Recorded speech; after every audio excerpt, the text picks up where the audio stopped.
Hello and welcome to a brief overview of the Money Ledger program for USA real estate agents and up to 10 rentals. In this video, you'll see how you can easily keep track of all your personal and real estate agent income and expenses, plus all your revenue and expenses for your rentals. Let's take a brief look at the program and enter a few transactions. The screen you're looking at now is the monthly screen. At the top left, you can see that this is the month of January, and at the bottom, you can see there's one tab for every month. On the left side of the screen is where you enter in all your revenue and expenses for the month. On the right side of the screen are various summary statements that are automatically populated. The first summary statement is an overall summary showing all income and expense categories combined. The next summary is for real estate agent only income and expense categories. And then the third summary statement is a rental only summary expense and income report for up to 10 rental properties.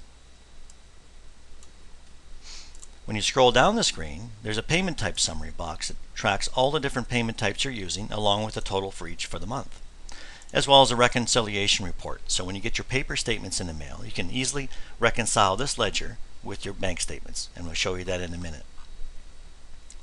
Okay, the next screen is the setup screen.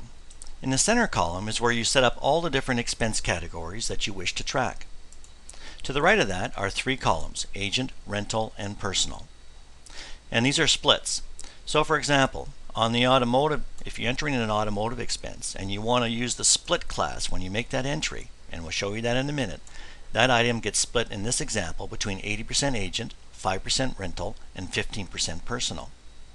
It's the same with home office expenses. You could take that heat bill and split it 10% agent, 5% rental, and 75% personal, and enter any ratio that you would like.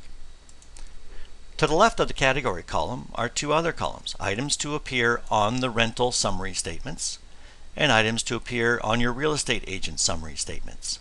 So if you want that cell phone statement to show up on the rental statement, you'd have to uncheck it or check it. In this case, when you check it, it shows up on your statement. Okay, on the year, we can change that from one year to the next and copy the program. We can then set up the names or addresses of up to 10 different rentals. And you can set up a number of different bank accounts and Visa cards that you're using, and the program will track those entries. Once you've set up the screen, you click Save and you're good to go. Then finally, we have the year-to-date column. It tracks year-to-date income and expenses for real estate agents, for all your rental, as well as 4 quarterly combined reports. And at the bottom of each quarterly report, it's tracking how much you're spending in each expense item and category, and payment types over here, year-to-date, are also tracked. Okay, let's enter a few transactions. 11th of January. We have a checking account entry. It's for rental number 2.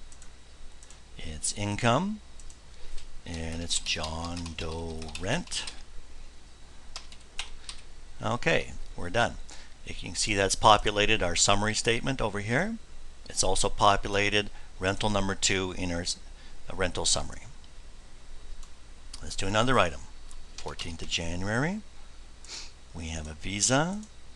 It's for a split item, and it's automotive, and it's gas purchase, $85. Okay, so we chose split, so let's see how that worked. So in the summary statement, you can see that at the automotive item, it took the $85 total and split it between agent, rental, and personal according to the ratio we set up in our setup screen.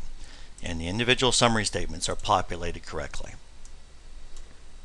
Okay, another entry. 15th of January. We have a checking account item, and it's going to be for agent, and it's income, and it's commission. Okay, and there you go. You just logged your commission income. And as we scroll down, you can see it's tracking how much we're spending by Visa so far for the month. We've got 3 items on the ledger with that total. And when you get your bank account statement in the mail, you can simply go to this column and check off the items that you see on your bank account, and you've reconciled these items. And when you scroll down, you can see the reconciliation box is blank, and you're all good to go. When you go to the year-to-date screen, everything is populated here as well. And thanks for tuning in.